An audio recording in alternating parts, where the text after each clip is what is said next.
ರಾಹುಲ್ ಗಾಂಧಿ ಪ್ರಧಾನಮಂತ್ರಿ ಆಗಬೇಕು ಸರ್. ಯಾಕೆ ಆಗಬೇಕು? ಒಂದು ಯಂಗ್ಸ್ಟರ್ಸ್ ಇದ್ದಾರೆ, ಯೋಚನೆ ಮಾಡ್ತಾರೆ ಅವರು. ಇವತ್ತು ನೋಡಿ, ನಾವು ಪ್ರಣಾಳಿಕೆ ಪ್ರಿಪರೇಷನ್ ಮಾಡಿದ್ವಿ. ಇವತ್ತಿಂದು ಪ್ರಣಾಳಿಕೆಗೆ ನಮ್ಮ ರಾಹುಲ್ ಗಾಂಧಿಯವರು, ನಮ್ಮ ಪ್ರಿಯಾಂಕಾ ಗಾಂಧಿ ಮೇಡಮ್ ಅವರು, ನಮ್ಮ ಸೋನಿಯಾ ಗಾಂಧೀಜಿಯವರು, ಮಲ್ಲಿಕಾರ್ಜುನ್ ಖರ್ಗೆ ಸಾಹೇಬರು, ಸುರ್ಜೇವಾಲಾಜಿಯವರು, ಅಭಿಷೇಕ್ ದತ್ ಅವರು, ಇವರೆಲ್ಲರೂ ತಯಾರಿ ಮಾಡಿರೋ ಪ್ರಣಾಳಿಕೆ ಇದು ಪ್ರೋಪುವರ್ ಇದೆ. ನಾವು ಚುನಾವಣೆಯಲ್ಲೂ ಗೆದ್ವಿ. ಸೊ ನಾನು ಹೇಳೋದು ಏನು ಗೊತ್ತಾ ಸರ್, ಒಂದು ಯಂಗ್ ಲೀಡರ್ಶಿಪ್ ಬರಬೇಕು. ಇವತ್ತು 2 ಪ್ರಧಾನಿಗಳನ್ನ ನೋಡಿದಂಥ ಕುಟುಂಬ ಅದು. ಆ ವಂಶದ ಕುಡಿ ಬಂದ್ರೆ ಖಂಡಿತವಾಗೂ ಬರುತ್ತೆ. ಅದೊಂದು ರೀಸನ್ ಅಲ್ಲ sir. I am not telling that only a reason, not only a reason. ಅವ್ರು ಬಂದ್ರೆ ಒಂದು ಯಂಗ್ ಬ್ಲಡ್ ಬಂದಾಗ ಅದು ಯೋಚನೆ ಮಾಡೋ ರೀತಿ. ನೀವಾದ್ರೂ ಯಂಗ್ ಬ್ಲಡ್ ರೀ, ಯಾಕೆ ಬಡವ್ರ ಮನೆ ಮಕ್ಕಳು ಬೆಳಿಬಾರ್ದ? ನೋಟಿಫೈ ಆಗಿರೋ ಜಾಗದಲ್ಲಿ ರೈತರು ಯಾರಿದ್ದೀರಿ? ಎಸ್ ಹೇಳಿ ಸರ್. 2006ರಲ್ಲಿ ಕುಮಾರಣ್ಣವರು ಅಕ್ವೈಸೇಷನ್ ಮಾಡಕ್ಕೆ ಹೊರಟಾಗ ನಮ್ಗೇನು 20 ನಿಮಿಷ ಸರ್. ತಮ್ಮೂರು ಯಾವುದು? ಹೊಸೂರು ಸರ್, ಬೈರ್ಮಂಗ್ಲ ಹೊಸೂರು. ಎಷ್ಟು ಜಮೀನಿದೆ ತಮ್ಮದು? ನಮ್ದು 6 ಎಕರೆ ಇದೆ ಸರ್. 6 ಎಕರೆ. ಎಷ್ಟು ಕೊಡ್ತೀನಿ ಅಂತಾರೆ ಈಗ ಇವ್ರು 6 ಎಕರೆಗೆ? ಸರ್ ಅವ್ರು 2,07,00,000ದಿಂದ 2.5 ಗಂಟೆ ಅಂತ ಹೇಳ್ತಾ ಇದ್ದಾರೆ ಸರ್. ಓಕೆ. ಈಗ ನೀವು ಮಾರ್ಕೆಟ್ನಲ್ಲಿ ಮಾರ್ತೀನಿ ಅಂತ ಹೋದ್ರೆ, ಜಮೀನು ಮಾರಬೇಕು ಅಂತ ಹೇಳೋದಿಲ್ಲ, ನಾವು ಮಾರ್ತೀನಿ ಅಂತ ಹೋದ್ರೆ ಏನು ರೇಟ್ ಇದೆ ಅದಕ್ಕೆ? ಸರ್ ನಾವು ಮಾರೋದೇ ಇಲ್ವಲ್ಲ, ವ್ಯಾಪಾರಕ್ಕೆ ಇಟ್ಟಿಲ್ವಲ್ಲ ಭೂಮಿ ನಾವು. ಓಕೆ. ನಮ್ಮ ತಾತ ಮುತ್ತಾತನ ಕಾಲದಿಂದ ಉಳಿಸ್ಕೊಂಬಂದಿರೋಂಥ ಭೂಮಿ ಇದು. ನಾವು ಭೂಮಿ ಬೆಲೆ ಕಟ್ತಾ ಇಲ್ಲ. 2006ರಲ್ಲಿ ಕುಮಾರಣ್ಣವರು ಅಕ್ವೈಸೇಷನ್ ಮಾಡಕ್ಕೆ ಹೊರಟಾಗ ಅದು ಅಕ್ಷರಶಃ ಒಂದು ಬರಡು ಭೂಮಿ ಇದ್ದಂಗಿತ್ತು. ಬರೀ ರಾಗಿ ಬೆಳೆನೇ ಬೆಳೀತಾ ಇದ್ರು, ಮರಗಿಡಗಳು ಯಥೇಚ್ಛವಾಗಿ ಇರಲಿಲ್ಲ. ಓಕೆ. ಅಂಥ ಬರಡು ಭೂಮಿ ಅವತ್ತು ಕುಮಾರಸ್ವಾಮಿ ಅವ್ರ ಕಾಲದಲ್ಲಿ ಅಕ್ವೈಸೇಷನ್ ಆಗಿದ್ದಿದ್ರೆ ಅವಾಗ ಖುಷಿಯಿಂದ ಕೊಡ್ತಿದ್ರಿ. ಒಂದು ನಿಮಿಷ ಸರ್, ಖುಷಿಯಾಗಿ ಕೊಡ್ತೀವಿ ಅಂತ ನಾವು ಹೇಳ್ತಾ ಇರಲಿಲ್ಲ. ಅವತ್ತು ತಡೆದವರು ಇದೇ ಡಿ ಕೆ ಶಿವಕುಮಾರ್ ಅವರು ಬೈರ್ಮಂಗ್ಲಕ್ಕೆ ಬಂದಿದ್ರು, ಕಾಗೋಡು ತಿಮ್ಮಪ್ಪನವರು, ಇವರೆಲ್ಲ ಇಡೀ ಕಾಂಗ್ರೆಸ್ ಸಚಿವ ಸಂಪುಟನೇ ಬೈರ್ಮಂಗ್ಲದಲ್ಲಿ ಬಂದು ಗಲಾಟೆ ಮಾಡಿದ್ದಾರೆ. ರೈತರ 1 ಇಂಚು ಭೂಮಿನ ಸರ್ಕಾರ ವಶಪಡಿಸ್ಕೊಳ್ಳೋದು ಬಿಡೋದಿಲ್ಲ ಅಂತ. ಅವತ್ತು ಹೋರಾಟ, ಇವತ್ತು ಯಾಕೆ ಮಾರಾಟ? ಅದೇ ಕನಕಪುರ ರಸ್ತೆ ಸರ್, 3 ಕಿಲೋಮೀಟ್ರು 2 ಲಕ್ಷ ಇತ್ತು ಸರ್ ಅವತ್ತು 1 ಎಕರೆ ಜಮೀನು. 2006ರಲ್ಲಿ 2 ಲಕ್ಷ. ಆರುವಳ್ಳಿ ಮರಳುವಾಡಿ ರೋಡ್ಗೆ ಹೋದ್ರೆ ಮೇನ್ ರೋಡಲ್ಲಿ 1 ಲಕ್ಷ, ಒಳಗಡೆ ಹೋದ್ರೆ 20,000 30,000. ಇನ್ನು ಹಲಗೂರು ಸಾತ್ನೂರು ಸರೌಂಡಿಂಗ್ ಹೋದ್ರೆ ನೀನು 1 ಎಕರೆ ಭೂಮಿ ಇಲ್ಲಿ ಕಳ್ಕೊಂಡು ರೈತರ 30 ಎಕರೆ 40 ಎಕರೆ ಸಂಪಾದನೆ ಮಾಡ್ಬೇಕು, ತೊಗೊಂಬೋದಾಗಿ ಪರ್ಚೇಸ್ ಮಾಡ್ಬೋದಾಗಿತ್ತು. ಅವಾಗ 10 ಕುಂಟೆ 20 ಕುಂಟೆ ಜಮೀನಿರೋ ರೈತ ಕೋಟ್ಯಾಧಿಪತಿ ಆಗ್ತಾ ಇದ್ದ. ಇವತ್ತು ನೀವು ಚಾಮರಾಜನಗರದವರೆಗೂ ಹೋಗಿ, ಹನೂರ್ವರೆಗೂ ಹೋಗಿ, ಎಲ್ಲಾನ ಹೋಗಿ ಸರ್ 1.5 ಕೋಟಿ 2 ಕೋಟಿ ಅಂತ ಜಮೀನು ಹೇಳ್ತಾರೆ. ಈ ನಮ್ಮ ಫಲವತ್ತಾದ ಭೂಮಿ ಕಳ್ಕೊಂಡು ನಾವೆಲ್ಲ ಹೋಗೋಣ? ಏನು ಬರಡು ಭೂಮಿನ ನಮ್ಮದು? ಇಷ್ಟು ದಿವಸ ಕರ್ನಾಟಕವನ್ನು ಆಳಿದವರಿಗೆ ಬೆಂಗಳೂರು ಬಿಟ್ಟು ಇನ್ನೇನು ಕಾಣಿಸ್ಲಿಲ್ಲ ಸ್ವಾಮಿ. ಬೆಂಗಳೂರಿನಲ್ಲಿ ಡೆವಲಪ್ ಮಾಡೋದಕ್ಕೆ ಒಂದಷ್ಟು ಕ್ಷೇತ್ರಗಳಿದಾವೆ, ಹುಬ್ಬಳ್ಳಿಯಲ್ಲಿ ಡೆವಲಪ್ ಮಾಡೋದಕ್ಕೆ ಒಂದಷ್ಟು ಇದಾವೆ, ಕಲಬುರಗಿಯಲ್ಲಿ ಡೆವಲಪ್ ಮಾಡೋದಕ್ಕೆ ಒಂದಷ್ಟು ಇದಾವ್ರಿ. ನೀವು ಮಾಡೋದನ್ನೆಲ್ಲ ತಂದು ಬೆಂಗಳೂರಲ್ಲೇ ಮಾಡ್ತೀನಿ. ಪೀಣ್ಯದಲ್ಲಿ ಹಾರ್ಡ್ವೇರ್ ಇಂಡಸ್ಟ್ರಿ ಬೇಕು, ಎಲೆಕ್ಟ್ರಾನಿಕ್ ಸಿಟಿಯಲ್ಲಿ ಸಾಫ್ಟ್ವೇರ್ ಇಂಡಸ್ಟ್ರಿ ಬೇಕು, ಬಿಡದಿ ಕಡೆ ಆಟೋಮೊಬೈಲ್ ಇಂಡಸ್ಟ್ರಿ ಬೇಕು, ಎಜುಕೇಶನ್ ವೈಟ್ ಫೀಲ್ಡ್ ನಲ್ಲಿ ಬೇಕು. ಹಿಂಗ್ ಮಾಡ್ಕೊಂಡು ಕೂತ್ಕೊಂಡು ಆಮೇಲೆ ಬಿಡದಿ ಜಮೀನು ಬೇಕು ಅಂತೀರಿ, ದೇವನಹಳ್ಳಿ ಜಮೀನು ಬೇಕು ಅಂತೀರಿ. ಏನ್ ಕರ್ನಾಟಕದಲ್ಲಿ ಬೇರೆ ಏನಿಲ್ವಾ? ಆಗಬಾರ್ದ ಬೇರೆ ಏನು? ಬಹಳ ಇಮೋಷನಲ್ ಆಗಿ ಬೆಂಗಳೂರಿಗರು ಟ್ರಾಫಿಕ್ ಸಮಸ್ಯೆಯಲ್ಲಿ ಸಿಲುಕಿಕೊಂಡು ಒದ್ದಾಡುತ್ತಿದ್ದಾರೆ. ಯಾರು ಮಾಡ್ಕೊಂಡಿದ್ದನ್ನ? ಯಾಕೆ ಮಾಡ್ಕೊಂಡ್ರಿ ಇದನ್ನ? ನಾನು ಹುಬ್ಬಳ್ಳಿಯಲ್ಲಿ ಡಿಗ್ರಿ ಮಾಡಿ ಎಕ್ಸಾಮ್ ಬರೋದು, ಬೆಂಗಳೂರಿಗೆ ಬಸ್ ಹತ್ಕೊಂಡ್ ಬರೋ ಪರಿಸ್ಥಿತಿ ಯಾಕೆ ಸರ್ ಬಂತು? ಬೆಂಗಳೂರಲ್ಲಿ ಕಸ ಹುಟ್ಟಿಸ್ತೀರಿ, ಅಲ್ಲಿ ಹೋಗಿ ಮಂಗಳೂರಲ್ಲಿ ಹಾಕ್ತೀರಿ, ಊರಿನ ಜನ ಅನುಭವಿಸಬೇಕು. ಬೆಂಗಳೂರಿಗೆ ಏರ್ಪೋರ್ಟ್ ಬೇಕು, ದೇವನಹಳ್ಳಿ ಜನ ಅನುಭವಿಸಬೇಕು, ಬೆಂಗಳೂರಿಗೆ ಟೌನ್ಶಿಪ್ ಬೇಕು, ಬಿಡದಿ ಜನ ಅನುಭವಿಸಬೇಕು. ಅಂದ್ರೆ ನೀವು ಕಂಫರ್ಟಬಲ್ ಆಗಿ ನಾವು ಬೆಂಗಳೂರಿಗರು ಬದುಕಬೇಕು, ಸುತ್ತಲಿನ ಹಳ್ಳಿಗಳು ಏನು ಬೇಕಾದ್ರೂ ಆಗಲಿ ಅಂದ್ರೆ ಏನರ್ಥ ಇದು? ಇಲ್ಲಿ ಹೋಗಿ ಅಂದ್ರೆ ಏನ್ ಮಾಡ್ಬೇಕು ಅಂದ್ರೆ ಇಲ್ಲಿ ಚರಂಡಿಗೆ ನೀರು ಬಿಟ್ಟು ಆ ವೃಷಭಾವತಿ ನದಿ ಮಾಡ್ತೀರಿ, ಆ ರೈತರ ಅನುಭವಿಸ್ಕೊಳ್ಳಿ. ಈ ದೇಶದಲ್ಲಿ ಪ್ರತಿಯೊಂದು ರಾಜ್ಯದಲ್ಲೂ 2ನೇಯ 3ನೇಯ 4ನೇಯ ನಗರವನ್ನು ಬೆಳೆಸೋದಕ್ಕೆ ಪ್ಲಾನ್ ಇದೆ. ಮಹಾರಾಷ್ಟ್ರದಲ್ಲಿ ಹೆಂಗ್ ಮುಂಬೈನ ಬೆಳೆಸಿದ್ರು ಹಂಗ ಪುಣೆನ ಬೆಳೆಸ್ತಾರೆ, ಪುಣೆಗೆ ಇಂಡಸ್ಟ್ರಿಗಳನ್ನ ಹಾಕ್ತಾರೆ, ಸೊಲ್ಲಾಪುರ ಬೆಳೆಸ್ತಾರೆ. ಮಹಾರಾಷ್ಟ್ರದಲ್ಲಿ, ಕೇರಳದಲ್ಲಿ ತ್ರಿವೇಂದ್ರಮು, ಕೊಚ್ಚಿನು ಏಕಕಾಲದಲ್ಲಿ ಸಮಾನವಾಗಿ ಬೆಳೆಸ್ತಾರೆ. ಮೊದಲು DCM ಆಗಿದ್ದಾಗ ಅದೇ ಮಾತಾಡ್ತಾ ಇದ್ರು, ಬರಡು ಭೂಮಿ, ಅಲ್ಲಿ 4, 5, 20 ಜನ ವ್ಯವಸಾಯ ಮಾಡ್ತಾ ಇರ್ಬೋದು, ಅಲ್ಲಿ ಮರಗಿಡಗಳೇ ಇಲ್ಲ ಅಂತ ಜಾಗದಲ್ಲಿ ನಾವು ಮಾಡ್ತಾ ಇದ್ದೀವಿ. ಯಾಕೆ ಸರ್ ರೀತಿ ಸುಳ್ಳು ಹೇಳಬೇಕು? ಸರ್, ಜಮೀನಿನ ಜೊತೆಗೆ ಭಾವನಾತ್ಮಕ ಸಂಬಂಧ ನನಗೂ ಅರ್ಥ ಆಗುತ್ತೆ, ನಮ್ಮದು ಜಮೀನಿದೆ. ಆದರೆ ಜಯನಗರ ಆಗಿದೆಯಲ್ಲ ಸರ್, ಅದು ಒಂದು ಕಾಲಕ್ಕೆ ರೈತರ ಜಮೀನೇ. ಹೌದು. JP ನಗರನೂ ಒಂದು ಕಾಲಕ್ಕೆ ರೈತರ ಜಮೀನೇ. ಈ ಡಾಲರ್ಸ್ ಕಾಲನಿ ಇದೆಯಲ್ಲ, ಅಲ್ಲೇನೋ ಮಹಾರಾಜರ ತೋಟ ಇತ್ತಂತೆ, ಹಣ್ಣಿನ ತೋಟ ಇತ್ತಂತೆ. ಹೀಗೆ ರೈತರು ನಾವು ಜಮೀನು ಕೊಡೋದಿಲ್ಲಪ್ಪ, ನಮ್ಮದು ಭಾವನಾತ್ಮಕ ಸಂಬಂಧ ಇದೆ ಅಂದಿದ್ರೆ ಇವತ್ತು ಬೆಂಗಳೂರಲ್ಲಿ ಇರ್ತಿತ್ತು ಅಂತ. ಸರ್, ಬೆಂಗಳೂರಲ್ಲಿ ಸುಮಾರು 600 ಕೆರೆ ಇತ್ತು. ಬೆಂಗಳೂರು ಬಿಡಿ, ನೀರು 28 ಜನ MLAಗಳು, 28 ಜನ ಕಾರ್ಪೊರೇಟರ್ಗಳು, 4 ಜನ MP ಗಳು ಬೆಂಗಳೂರನ್ನ ಏನು ಉದ್ಧಾರ ಮಾಡಿದ್ದಾರೆ ಸರ್? ನೆಟ್ಕೊಂದು ರಾಜಕಾಲುವೆ ರೆಡಿ ಮಾಡೋಕ್ಕಾಗಲ್ಲ, ಇವ್ರು ಸಿಟಿ ಮಾಡ್ತಾರಾ ಸರ್? ಆ ವಿಷಯಕ್ಕೆ ಬೇಡ, ಚರ್ಚೆ ಮಾಡ್ತಾ ಹೋದ್ರೆ ಗಂಟೆಗಟ್ಟಲೆ ಅದೇ ಆಗ್ಬಿಡುತ್ತೆ. ರೈತರು ನಾವು ಜಮೀನು ಕೊಡೋದೇ ಇಲ್ಲ ಅಂತ ನಿಂತ್ಕೊಂಡ್ರೆ ಬೆಂಗಳೂರು ಇವತ್ತು ಬೆಂಗಳೂರೇ ಆಗ್ತಿರ್ಲಿಲ್ಲ ಸರ್. ಸರ್, ನಾವು ಅಭಿವೃದ್ಧಿ ವಿರೋಧಿಗಳಲ್ಲ, ಮಾಡಿ ಅದನ್ನ ಎಲ್ಲಿ ಮಾಡಬೇಕು? ನೀವು 2013 ಆಕ್ಟ್ ಅಂತ ಹೇಳ್ತಾ ಇದ್ರಲ್ಲ, 2013 ಆಕ್ಟ್ ಪ್ರಕಾರ ಎಲ್ಲಿ ಮಾಡ್ತಾ ಇದ್ದೀರಾ? 80% ರೈತರು ಒಪ್ಕೋಬೇಕು ಅಂತ ಕಾನೂನು ಹೇಳುತ್ತೆ, ಅಲ್ಲಿ ಬಂಜರು ಭೂಮಿ ಆಗಿರ್ಬೇಕು ಅಂತ ಹೇಳುತ್ತೆ ಕಾನೂನು. ಅದನ್ನೆಲ್ಲ ಎಲ್ಲಿ ಮಾಡ್ತಾ ಇದ್ದೀರಾ? ಮತ್ತೆ ಪುನರ್ವಸತಿ ಮತ್ತು ಪುನರ್ನಿರ್ಮಾಣ ಯಾವ ಒಂದು ಕಾನೂನನ್ನು ಇವರು ಕೈಗೆತ್ಕೊಂಡಿಲ್ಲ, ಎಲ್ಲ ಒಂದು ಕೈ ಬಿಟ್ಟು ಇವರು ಯೋಜನೆ ಮಾಡಕ್ಕೆ ಹೊರಟಿದ್ದಾರೆ. ಅಲ್ಲ, ಅದ್ರ ಉದ್ದೇಶ ಏನು? ಅವ್ರು ರಾಜಕಾರಣಕ್ಕೆ ಬರಲ್ಲ ಬೇಡ ಅಂತ ಕೇಳ್ತಾ ಇದ್ದಾರೆ ಅವ್ರು. ರಾಜಕಾರಣಕ್ಕೆ ಬನ್ನಿ, ಬಟ್ ಇಲ್ಲಿ ಎಲ್ಲ ರೀತಿಯ ತೇಜೋವಧೆಗಳಿರುತ್ತೆ. ತಟ್ಕೊಳ್ಳೋ ಶಕ್ತಿ ಇದ್ದರೆ ನಿಮ್ಮ ನೇಚರ್ ಅನಲೈಸ್ ಮಾಡಿ, ತಟ್ಕೊಳ್ಳೋ ಶಕ್ತಿ ಇದ್ದರೆ ಪಾಲಿಟಿಕ್ಸಿಗೆ ಬನ್ನಿ. 3 ಬಿಟ್ಟವರಾದ್ರೆ ಬನ್ನಿ ಅಂತ ಬೇಸಿಕಲಿ. ಅದೇ ಪ್ರತಾಪ್ ಸಿಂಹ ಥರವ್ರಾದ್ರೆ ಬನ್ನಿ ಅಂತ. ಅಲ್ರಿ, ತಡ್ಕೊಳ್ಳೋ ಶಕ್ತಿ ಅಂದ್ರೆ ಅದೇ ಎಲ್ಲ ಬಿಟ್ಟು ನಿಂತಿರ್ಬೇಕು ಅಂತ. ಅಲ್ಲ, ಅದು ಹಂಗಿದ್ರೆ ಮಾತ್ರ. ಅಲ್ಲ, ಅದು ಆದ್ರೆ ನೀವು ಕರೆಕ್ಟ್. ನಾನು ಹೇಳಿದ್ದನ್ನ ನೀವು ಸ್ವಲ್ಪ ಎಲಾಬ್ರೇಟ್ ಆಗಿ ಹೇಳಿದ್ದೀರ. ಎಲಾಬ್ರೇಟ್ ಅಲ್ಲ, ಟು ದ ಪಾಯಿಂಟ್ ಹೇಳಿದ್ದೀನಿ ನಾನು. ಅಲಕ್ಸಾದ ಉದಾಹರಣೆ, ಅಲೆಕ್ಸಾ ಹೆಸರು ತಗೊಂಡ್ರಿ, ಅದ್ರ ಇತಿಹಾಸ ಚರ್ಚೆ ಮಾಡೋಣ. ಅಲೆಕ್ಸಾ ಇತಿಹಾಸ ಚರ್ಚೆ ಮಾಡೋಣ. ಯಾರ್ದದು? ಯಾರ್ದಂದ್ರೆ ನಮ್ ಫಸ್ಟ್ ಕಾಬಾ, ಅದು ಫಸ್ಟ್ ಆ ಕಡೆ ತಿರ್ಕೊಂಡು ನಮಾಜಿ ಮಾಡ್ತಾ ಇದ್ದಿದ್ ನಾವು. ಇಸ್ಲಾಂ ಯಾವಾಗ, ಯಾವ ಇಸ್ವಿಲ್ ಬಂತು? ಇಸ್ಲಾಂ 1916 ಅಲ್ಲಿ ಇಸ್ಲಾಂ 1916 ಅಲ್ಲಿ 1416 ಅಲ್ಲಿ ಬಂದಿದ್ದು. I'm a mad guy. Yes, I'm a mad guy. ನಾನು ಹುಚ್ಚ. ಬಡ್ಡಿ ಮಗ ಗಂಚೆ ಒದಿರೆ. 1416 ಅಲ್ಲಿ ಬಂದಿದ್ದು. 1460 ಅಲ್ಲ, 1400 ಇಯರ್ಸ್ ಆಯ್ತು, 7th ಸೆಂಚುರಿ ಬಂತು. ಅದಕ್ಕಿಂತ ಮುಂಚೆ ಆ ಜಾಗದಲ್ಲಿ ಯಾರು ಪ್ರಾರ್ಥನೆ ಮಾಡ್ತಿದ್ರು? ಅದ್ರ ಮುಂಚೆ ಬೇರೆ ಬೇರೆ ಧರ್ಮದವ್ರು ಇದ್ರು. ಆದ್ರೆ ಜನರ ಮೇಲೆ ದೌರ್ಜನ್ಯ ಮಾಡೋದು ತಪ್ಪಲ್ವಾ? ಹಮಾಸ್ ಮೇಲೆ, ಫಲಸ್ತೀನ್ ಮೇಲೆ ದೌರ್ಜನ್ಯ ಮಾಡ್ತಾ ಇದ್ರೆ ಅವರು ಟೆರರಿಸ್ಟ್ಗಳೇ. ಅವ್ರಿಗೆ ಯಾಕೆ ಹೇಳ್ತಾ ಇಲ್ಲ ನೀವು ಟೆರರಿಸ್ಟ್ ಅಂತ? ಇವ್ನ್ಯಾವನ ಸೆಡೆ ನನ್ನ ಮಗ. ಅಲ್-ಅಕ್ಸಾದೊಂದು ಸಾಲ್ವ್ ಮಾಡ್ಬೋಣ ಇಲ್ಲಿ ಇಶ್ಯೂ. ಅಲ್-ಅಕ್ಸಾದೊಂದು ಸಾಲ್ವ್ ಮಾಡ್ಬೋಣ. ಇಸ್ಲಾಂ ಬರುವುದಕ್ಕಿಂತ ಮುಂಚೆ ಅಲ್ಲಿ ಪ್ರಾರ್ಥನೆ ಮಾಡ್ತಾ ಇದ್ದವ್ರು ಯಾರು? ಯಾರು ಕ್ರಿಶ್ಚಿಯನ್ ಇದ್ರು, ಯಹೂದಿಗಳಿದ್ರು, ಅವ್ರು ಬೇರೆ ಬೇರೆ ರಿಲಿಜನ್ಗಳು ಇದ್ರು ಮುಂಚೆ. ಈಗ ಅವ್ರು ಯಾಕೆ ಅಲ್ಲಿ ಪ್ರಾರ್ಥನೆ ಮಾಡಬಾರ್ದು? ಯಾರು ಹೇಳ್ತಾ ಇದಾರೆ ಮಾಡ್ಬಾರ್ದು ಅಂತ? ಫಲಸ್ತೀನ್ ಅವ್ರು ಹೇಳ್ತಾ ಇದಾರೆ ಮಾಡ್ಬಾರ್ದು ಅಂತ. ಏನಂತ ಹುಟ್ಬಿಟ್ಟಿದ್ಯಾ ಇಂಡಿಯಾದಲ್ಲಿ, ಎಸ್ಪೆಷಲಿ ಈ ಕರ್ನಾಟಕದಲ್ಲಿ? ಯಾರು ಹೇಳ್ತಾ ಇದಾರೆ ಮಾಡ್ಬಾರ್ದು ಅಂತ? ಫಲಸ್ತೀನ್ ಅವ್ರು ಹೇಳ್ತಾ ಇದಾರೆ ಮಾಡ್ಬಾರ್ದು ಅಂತ. ಅಲ್ಲಿಗೆ ನೀವು ಬೇಸಿಕ್ ಇಶ್ಯೂನೇ ಅರ್ಥ ಆಗಿಲ್ಲ ನಿಮ್ಗೆ. ಯಾವುದು? ಹಮಾಸ್ ನಲ್ಲಿ ಗ್ಯಾಂಗ್ ರೇಪ್ ಮಾಡಿರೋದು ನಿಮ್ಮ ಹತ್ರ ಉದಾಹರಣೆ ಇದೆಯಾ? ಇದೆಯಾ ಉದಾಹರಣೆ ಇದೆಯಾ? ಒಬ್ಬ ಉಗ್ರ ಬಂಧಿತನಾದವನು ನಮಗೆ ಈ ರೀತಿಯ ಕೆಲಸಗಳನ್ನ ಮಾಡೋದಕ್ಕೆ ಆದೇಶ ಆಯ್ತು, ನಾವು ಹೋದ್ವಿ, ಗ್ಯಾಂಗ್ ರೇಪ್ ಮಾಡಿದ್ವಿ, ಕತ್ತರಿಸಿದ್ವಿ ಅನ್ನೋ ಹೇಳಿಕೆ ಕೊಟ್ಟ ಮೇಲೂ ಆತನನ್ನ ವಹಿಸ್ಕೊಂಡು ಆ ಹಮಾಸ್ ಕೃತ್ಯನ ನೀವು ವಹಿಸ್ಕೋತೀರಿ ಅಂದ್ರೆ ಯು ಹ್ಯಾವ್ ಅ ಡಬಲ್ ನೋಡಿ ಮೇಡಮ್,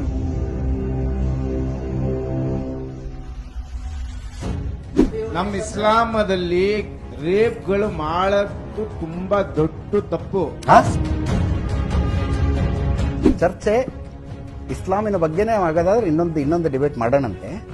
ಇಸ್ಲಾಮಿಕ್ ಆರ್ಗನೈಸೇಷನ್ ಅಂತ ಹೇಳಿದ್ಕೆ ನಾನು ಹೇಳಿದ್ದು ನಿಮ್ಗೆ. ಒಂದ್ ನಿಮಿಷ ನೀವು ಇಸ್ಲಾಮಿಕ್ ಅಂತ ಹೇಳಿದ್ರಲ್ಲ ಆವಾಗಲೇ. ಐಸಿಸ್ ಇಸ್ಲಾಮಿಕ್ ಭಯೋತ್ಪಾದಕ ಸಂಘಟನೆ ಹೌದು ಅಲ್ವ? ಭಾರತದಲ್ಲೂ ನಡೆದಿದ್ದೀರಿ ಸ್ವಾತಂತ್ರ್ಯ ಹೋರಾಟ. ಯಾವ ಸ್ವಾತಂತ್ರ್ಯ ಹೋರಾಟಗಾರ ಇನ್ನೊಬ್ಬ ಸ್ವಾತಂತ್ರ್ಯ ಹೋರಾಟಗಾರನ್ನ ಕೊಂದ? ಯಾವ ಸ್ವಾತಂತ್ರ್ಯ ಹೋರಾಟಗಾರ ಬ್ರಿಟಿಷರ ಹೆಣ್ಣು ಮಕ್ಕಳ ಮೇಲೆ ಗ್ಯಾಂಗ್ ರೇಪ್ ಮಾಡಿ ಮಕ್ಕಳನ್ನ ಭಾರತದ ಸ್ವಾತಂತ್ರ್ಯ ಹೋರಾಟಗಾರ ಕೊಂದ? ಆ ತರ ಹಮಾಸ್ ನಲ್ಲಿ ಮಾಡಿದಾರ? ಯಾವುದು? ಹಮಾಸ್ ನಲ್ಲಿ ಗ್ಯಾಂಗ್ ರೇಪ್ ಮಾಡಿರೋದು ನಿಮ್ಮ ಹತ್ರ ಉದಾಹರಣೆ ಇದೆಯಾ? ಇದೆಯಾ ಉದಾಹರಣೆ ಇದೆಯಾ? ಉದಾಹರಣೆ ಇದ್ರೆ ಹೇಳಿ, ನಾವು ನಂಬ್ತೀವಿ. ಉದಾಹರಣೆ ಇದೆಯಾ? ಗ್ಯಾಂಗ್ ರೇಪ್ ಮಾಡಿರೋದು ಉದಾಹರಣೆ ಇದೆಯಾ? ನೋಡಿ, ನೀವು ಹೇಳಿದ್ರಿ ನಾವು ಇಬ್ರು ಸಮಾನ ಮಾತಾಡ್ತೀವಿ. ಫ್ರೀ ಬಸ್ ಬಿಟ್ಟಿದ್ರಲ್ಲ, ಬಸ್ ನೋಡೋದು ಎಲ್ಲರೂ ಬಡವರು. ಇದರಿಂದ ಇದು ಆಕ್ಚುಲಿ ಚೆನ್ನಾಗಿ ಹೆಣ್ಮಕ್ಳಿಗೆ ಅವಮಾನ ಮಾಡ್ತಿದ್ದೀರಾ? ಖಂಡಿತ ಇಲ್ಲ ಸರ್, ಖಂಡಿತ ಇಲ್ಲ. ನೀವು ಆಂಟಿಸಿಪೇಟರಿ ಬೇಲ್ ತರ ತಗೋಬೇಡಿ. ನನ್ನ ಪ್ರಶ್ನೆ ಕೂಡ ಇದೆ. ಮೊನ್ನೆ ಅಲ್ಲ, ಪ್ರಶಾಂತ್ ನಾಥ್ ಅವರು ಅಲ್ಲ ಅತ್ಯಂತ ಗೌರವ ಇದೆ. ಅಲ್ಲ, ಒಂದ್ ನಿಮಿಷ ಮೊನ್ನೆ ನಮ್ಮ ಪ್ರಶಾಂತ್ ನಾಥ್ ಹೇಳ್ತಾ ಇದ್ರು, ಹಿಮೋದ್ ಗೋಪಾಲ ಸ್ವಾಮಿ ಬೆಟ್ಟಕ್ಕೆ ಹೋಗಿದ್ರು ಅವರು. ಬೆಟ್ಟದಲ್ಲಿ KSRTC ಬಸ್ಸಲ್ಲೇ ಹೋಗ್ಬೇಕು, ಬೆಟ್ಟದ ಮೇಲೆ ಹೋಗೋದಕ್ಕೆ. ಹೆಣ್ಣು ಮಕ್ಕಳಿಗೆ ಉಚಿತ ಇದೆ. ಬೆನ್ಸ್ ಕಾರಿಂದ ಬಂದು ಇಳಿದು ಉಚಿತವಾಗಿ ಪ್ರಯಾಣಿಸ್ತಾರೆ. ತಪ್ಪು ಸರ್, ಅದು ತಪ್ಪದು. ಹಂಗಾದ್ರೆ ವುಮೆನ್ ಎಂಪವರ್ಮೆಂಟ್ ಮಾಡೋದು ಬೇಡವಾ? What is empowerment according to you? ಅದನ್ನ ಹೇಳಿದಂಗೆ ನಾನು ಸಬಲೀಕರಣ ಅಂದ್ರೆ ಹೇಳಿದ ಅಜಯ್ ಸರ್ ನಮಸ್ಕಾರ. ನಾನೊಬ್ಬ ಸೋಷಿಯಲ್ ಮೀಡಿಯಾ ಇನ್ಫ್ಲೂಯೆನ್ಸರ್. ನಿಮ್ಮ ಪ್ರಕಾರ ರೀಲ್ಸ್ ಮಾಡುವನು. ಅಜಿತ್ ಹನುಮಕ್ಕನವರು ಹಿಂದೂನಾ ಇಲ್ಲ ಜೈನ? ನನ್ನ ಧರ್ಮ, ನನ್ನ ಜಾತಿ ಪಬ್ಲಿಕ್ ಪ್ಲಾಟ್ಫಾರ್ಮಲ್ಲಿ ಯಾಕೆ ಡಿಸ್ಕಸ್ ಆಗಬೇಕು ಸರ್? ಇದು ತುಂಬಾ ಜನ ಪ್ರಶ್ನೆ ಆಗಿತ್ತು. ಅಲ್ಲ, ಒಂದು ನಿಮಿಷ, ಪ್ರಶ್ನೆ ಕೇಳೋರೇನ್ರಿ ಏನೇನೋ ಕೇಳ್ತಾರೆ. ನಾನು ಯಾಕೆ ಡಿಸ್ಕಸ್ ಆಗ್ಬೇಕು ಹೇಳಿ? ನನ್ನ ಧರ್ಮ ಮತ್ತು ನನ್ನ ಜಾತಿ ಯಾಕೆ ಪಬ್ಲಿಕ್ ಪ್ಲಾಟ್ಫಾರ್ಮಲ್ಲಿ ಡಿಸ್ಕಸ್ ಆಗಬೇಕು ಅಲ್ವಾ? Then next question. ಇಲ್ಲ ಸರ್, ಇದೇ ಕ್ವಶನ್ ಆಗಿತ್ತು.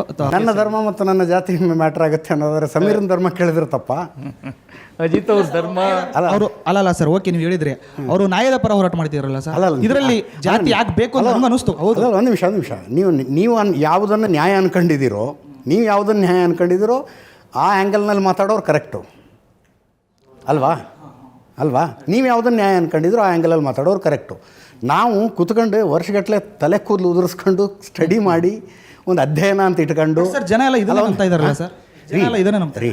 ಜನ ರಾಮನ್ನೇ ಬಿಟ್ಟು ಗಾದೆ ಇದೆ ಗೊತ್ತಲ್ಲ, ಜನ ಮರಳು ಜಾತ್ರೆ ಮರಳು. ಜನ ಎಷ್ಟು ವರ್ಷಗಳಿಂದ ಎದೆಯಲ್ಲಿ ಬೆಂಕಿಯನ್ನು ಇಟ್ಟುಕೊಂಡು ಏನು ಮಾಡದೆ ಆರಿಸಿಕೊಳ್ಳುವುದು ರಾಮನ್ನೇ ಬಿಟ್ಟಿಲ್ಲ ಈ ದೇಶದಲ್ಲಿ. ಜನ ಹಿಂಗಂತಿದ್ದಾರೆ. ರಾಮನ್ನ, ಕೃಷ್ಣನ, ಗಾಂಧಿನ ಬಿಟ್ಟಿಲ್ಲ ಈ ದೇಶ. ಸೀತೆಯನ್ನು ಬಿಟ್ಟು ಜನ ದಡ್ಡ ಅಂತೀರಾ ಸರ್? ಜನರು ದಡ್ಡ ಅಂತೀರಾ? ದಡ್ರಲ್ರಿ. ಈಗ ನಾನು ಹೇಳ್ತೀನಿ, 8,000 ಪುಟಗಳ ಡಾಕ್ಯುಮೆಂಟ್ ಇದೆ. ಓದ್ತೀರಾ ಕೂತ್ಕೊಂಡು? Are you ready to study? ಆಗಲ್ಲ. ಮತ್ತೆ ಯಾಕೆ ಅಭಿಪ್ರಾಯಗಳನ್ನು ಹೇಳ್ತೀರಿ? ಇಲ್ಲ ಸರ್, ಇದು ಅಲ್ಲ, ಒಂದು ನಿಮಿಷ. ನಾನು ಹೇಳೋದು 8,000 ಪುಟಗಳ ರೆಡಿಮೇಡ್ ಡಾಕ್ಯುಮೆಂಟ್ ಇದೆಯಪ್ಪ, ಇಡೀ ಕೇಸನ್ನು ಅರ್ಥ ಮಾಡ್ಕೊಳ್ಳೋದಕ್ಕೆ. ನಿಮ್ಮ ಜೀವನದ ಅಮೂಲ್ಯ 3 ತಿಂಗಳನ್ನು ಅದಕ್ಕೋಸ್ಕರ ವ್ಯಯ ಮಾಡಿ. 3 ತಿಂಗಳು ಟೈಮ್ ಬೇಕು. ನಾನು ಕಂಪ್ಲೀಟಾಗಿ ಅರ್ಥ ಮಾಡ್ಕೊತೀನಪ್ಪ ಇದು ನಾನು ಅದಕ್ಕೆ. ನೀವು ಅಂದರೆ ಯಾರದ್ದೋ ಧಾರ್ಮಿಕ ಶ್ರದ್ಧೆ, ಯಾರದ್ದೋ ಗೌರವ, ಅದರ ಮೇಲೆ ನೀವು ಸಗಣಿ ಎರಚ್ತೀನಿ, ಕೆಸರು ಎರಚ್ತೀನಿ ಅನ್ನುವಂಥವ್ರು ನಿಮ್ಮ ಜೀವನದ 3 ತಿಂಗಳನ್ನು ಸ್ಪೆಂಡ್ ಮಾಡಿ ಅಧ್ಯಯನ ಮಾಡ್ಕೊಳ್ಳಿ. ಅದಾದ ನಂತರ ಏನು ಪ್ರಶ್ನೆಗಳು ಬರ್ತಾವಲ್ಲ, ಆ ಪ್ರಶ್ನೆಗೊಂದು ತೂಕ ಇರುತ್ತೆ. ಕಿವಿ ಗಿರ್ರಂತ ಗಿರ್ಗಿಟ್ಲಿ ತಿರುಗ್ತಾ ಇರ್ಬೇಕಲ್ಲ ಲೇ, ಅದಕ್ಕೆ ಕಣ ಹೇಳೋದು ದೊಡ್ಡ ಮನುಷ್ಯರು ಹೇಳೋ ಮಾತು ಕೇಳಬೇಕು ಅಂತ. ಅರ್ಥ ಆಯ್ತಾ? ಹಿಂಗೆ ಹುಚ್ಚರಂಗೆ ಇಲ್ಲೊಂದು ಕೇಳ್ತೀನಿ ಅಲ್ಲೊಂದು ಕೇಳ್ತೀನಿ ಅನ್ನೋದಕ್ಕಲ್ಲ. ಸ್ಟಡಿ ಅಲ್ವಾ? ಸ್ಟಡಿ. ನನಗೆ ಈ ವಿಷಯದಲ್ಲಿ 2013ರಿಂದನೂ ಆಸಕ್ತಿ ಇದೆ. ಫಸ್ಟ್ ಏನು ಇವ್ರಿಗೆ ಫೋನ್ ಮಾಡಿದ್ನಲ್ಲ, ಅವಾಗಿಂದನೂ ಆಸಕ್ತಿ ಇದೆ. ನಾನು ಅದಕ್ಕೆ ಪ್ರತಿ ಡಾಕ್ಯುಮೆಂಟನ್ನು ಪ್ರತಿ ಡಾಕ್ಯುಮೆಂಟನ್ನು ತರಿಸ್ಕೊತೀನಿ. ಏನೇ ಡೆವಲಪ್ಮೆಂಟ್ ಆದರೂ ಇನ್ಯಾರಿಗೂ ಫೋನ್ ಮಾಡ್ತೀನಿ, ತರಿಸ್ಕೊತೀನಿ, ಸ್ಟಡಿ ಮಾಡ್ತೀನಿ, ಇನ್ಯಾರೋ 10 ಜನರ ಹತ್ರ, ಎಕ್ಸ್ಪರ್ಟ್ಸ್ ಹತ್ರ ಕೇಳ್ತೀನಿ. ಯಾಕಂದರೆ I am not an expert. ನನಗೆ ಪೊಲೀಸ್ ಏನೋ ಮಾಡಿದ್ದಾರೆ ಅಂದರೆ ಒಂದು 4 ಜನ ಪೊಲೀಸರ ಹತ್ರ ಮಾತಾಡೋದಾಗಲೇ ಸಮಾಧಾನ. FSL ರಿಪೋರ್ಟಿಂಗ್ ಬಂದಿದೆ ಅಂದರೆ FSL ಎಕ್ಸ್ಪರ್ಟ್ಸ್ 4 ಜನ ಮಾತಾಡ್ಬೇಕು. ನೀವು 8 ಜನರ ಹತ್ರ ಮಾತಾಡಿದಿರಿ ಇದ್ರ ಬಗ್ಗೆ? FSL ಅವ್ರ ಹತ್ರ ಮಾತಾಡಿದಿರಾ, ಪೊಲೀಸರ ಹತ್ರ ಮಾತಾಡಿದಿರಾ, ಅಡ್ವೊಕೇಟ್ ಹತ್ರ ಮಾತಾಡಿದಿರಿ, ಯಾರ ಹತ್ರ ಮಾತಾಡಿದಿರಿ? ನೀವು ಮಾತಾಡಿಲ್ಲ. ದೆನ್ ಮತ್ತೆ ಹೆಂಗೆ ಒಂದು ಕನ್ಕ್ಲೂಷನಿಗೆ ಬಂದ್ರಿ? ಸರ್ ಕನ್ಕ್ಲೂಷನಿಗೆ ಬಂದಿದ್ದಲ್ಲ.